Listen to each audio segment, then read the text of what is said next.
Anupama serial के ऐसे ही daily episode सबसे पहले देखने के लिए हमारे चैनल को सब्सक्राइब करें। आज के एपिसोड की शुरुआत में राही और अनुपमा आमने सामने आ जाती हैं। दोनों एक दूसरे को देखकर हैरान रह जाती है।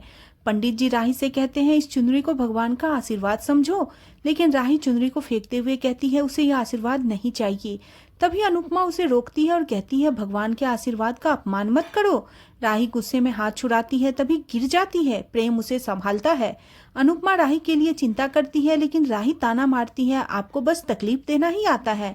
पंडित जी राही से कहते हैं कि आपको अपनी माँ का आशीर्वाद मिला है, उसका अपमान मत करो, लेकिन राही कहती है, बेटी को दुख देकर कोई भी खुशी नहीं हो सकता।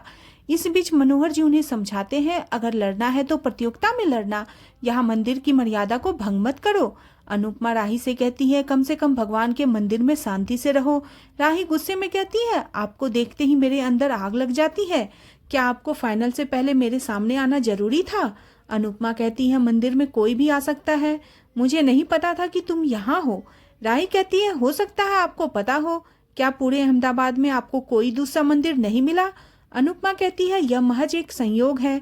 राही कहती है, यह आपकी कोई साजिश भी तो हो सकती है। यह सुनकर जसप्रीत का गुस्सा फूट पड़ता है। वह राही को जवाब देना चाहती है, लेकिन भारती उसे तुरंत रोक देती है। कहती है, यह अनुपमा के पारिवारिक का मामला है। जसप्रीत कहती है, अब यह परिवार का मामला नहीं रहा, क्योंकि राही सार्वजनिक रूप से ड्रामा कर रही है। सरिता जसप्रीत से कहती है, राही का सर तोड़ दो ताकि इसका दिमाग ठिकाने पर आ जाए, लेकिन भारती जसप्रीत को रोक देती है। अनुपमा राही से कहती है, गुस्से की आग में जलती रहोगी तो सबसे ज्यादा नुस्खा तुम्हारा ही होगा। राही कहती है, मुझे आपके ज्ञान में कोई दिलचस्पी नहीं है। प्रेम बात को संभालने की कोशिश करता है। राही उसे रोक देती है और कहती है, वह इससे दूर रहे, नहीं तो उनके रिश्ते फिर से बिगड़ सकते हैं। अनुपमा प्रेम को रोकती है और हालात को शांत करने की कोशिश करती है।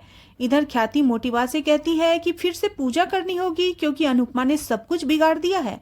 अनुपमा ख्याति से कहती है, अगर उसकी मौजूदगी से पूजा खराब हो गई है तो इसका मतलब यह है कि उन्होंने सच्चे मन से पूजा ही नहीं की थी। मोटिवा अनुपमा पर आरोप लगाती है, वह जिद्दी बन गई है, राही से मुकाबला करना चाहती है। अनुपमा मोटिवा को उनकी पुरानी जिद याद दिलाती है।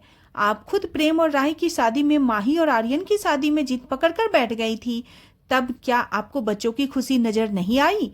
आपने एडमिशन लेटर भी जला दिया था, यह तो याद ही होगा। आप खुद जिद पकड़कर बैठ जाती है और मुझे जिद्दी कह रही है। सरिता और जसप्रीत अनुपमा का यह रूप देखकर खुश होती है। अनुपमा कहती है, मैं भी अपनी टीम के लिए जीतना चाहती हूँ। ऐसा कहाँ लिखा है, बेटी करे तो सही, माँ करे तो गलत। मुझे तो किसी से कोई प्रॉब्लम नहीं है, लेकिन मेरे से सबको प्रॉब्लम है। आप सबको मेरी हर बात से प्रॉब्लम है। क्या मैंने ये तय किया था कि फाइनल मुकाबला इसी शहर में होगा, जिससे आपको प्रॉब्लम हो रही है? माही कहती है, राही को कमजोर समझने की गलती न करे, क्योंकि अब वह भी प्रतियोगिता में हिस्सा ले रही है। अनुपमा कहती है, तो मैं क्या करूं? मुझे कोई फर्क नहीं पड़ता राही की टीम में कौन कौन है। राही भी जवाब देती है, मुझे भी आपकी टीम से कोई फर्क नहीं पड़ता, जीत हमारी ही होगी, क्योंकि मैं अनुज कपाड़िया की बेटी हूँ। अनुपमा मुस्कुराकर कहती है, बहुत अच्छा है, लेकिन तुम्हारे पिता होने से पहले अनुज मेरे पति बने थे। वह कहती है, अनुज ने सफलता इसलिए पाई क्योंकि उसने हमेशा अपने जीत पर फोकस किया, दूसरों को हराने पर नहीं। पराग कहता है, इस बार आप यहाँ जीतने नहीं हारने आई हो। ख्याति और मोटिवा भी ताना मारती है। अनुपमा पूरे आत्मविश्वास से कहती है, इस बार मैं यहाँ से जीत कर ही जाऊंगी। पूरी टीम अनुपमा के लिए तालियां बजाती है। माही कहती है, अनुपमा को प्रतियोगिता में अपनी तीनों बेटियों से भिड़ना होगा। जसप्रीत माही को करारा जवाब देती है। सरिता कहती है, हमसे जलन हो रही है इन लोगों को। दोनों टीमों में बहस हो जाती है। तभी मनोहर जी उन्हें शांत करते हैं। इसके बाद ख्याति एक शर्त रखती है, जो भी टीम हारेगी उसे नाक रगड़कर माफी मांगनी होगी। यह सुनकर सभी हैरान होते हैं और असमंजस में पड़ जाते हैं। मोटिवा ख्याति की शर्त से सहमति जताती है। सरिता भी शर्त को मंजूर कर लेती है।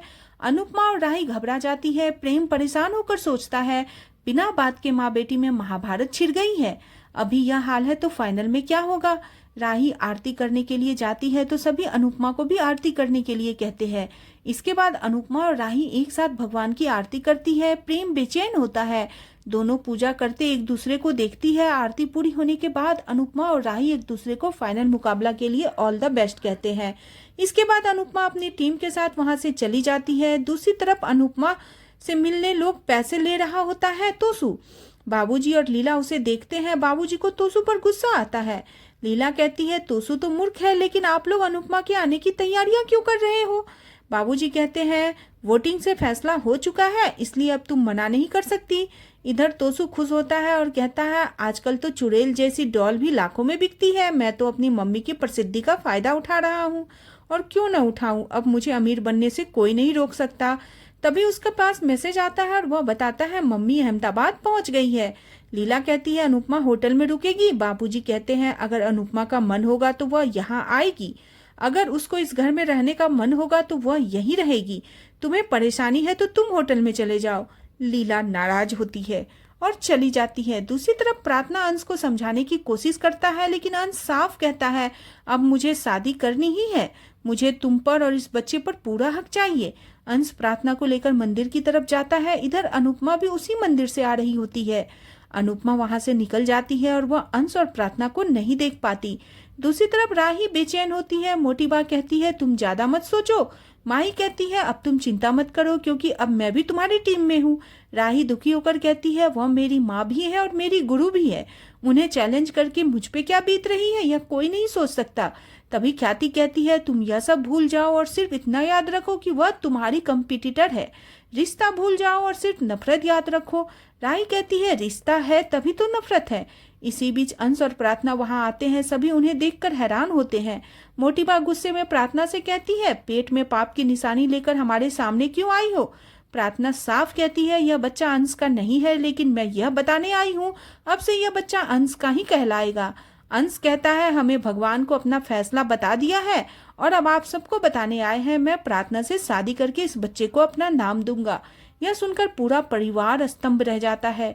दूसरी तरफ सभी औरतें अनुपमा से ज्यादा बोलने के लिए माफी मांगती है। अनुपमा कहती है कोई बात नहीं, हर बात नाप तौल कर नहीं बोल सकते। अनुपमा जसप्रीत से मनोहर जी को फोन करने के लिए कहती है। अनुपमा अहमदाबाद की गलियों को देखती है और सोचती है सब कुछ वही है, लेकिन सब कुछ बदला हुआ है, अनजाना सा लग रहा है। आज का एपिसोड इसी के साथ खत्म हो जाता है। अगले एपिसोड में देखने को मिलेगा कि लीला को अंश और प्रार्थना के बारे में पता चलने पर वह नाराज होती है। लीला उनके फैसले के खिलाफ होती है और साफ कहती है अगर यह शादी हुई तो तुम मेरा मरा हुआ मुंह देखोगे।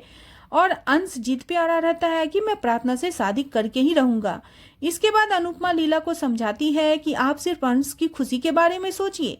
आज का एपिसोड आपको कैसा लगा हमें कमेंट करें। बने रहे सीरियल अनुपमा में। नेक्स्ट एपिसोड के लिए चैनल को सब्सक्राइब करना बिल्कुल न भूलें।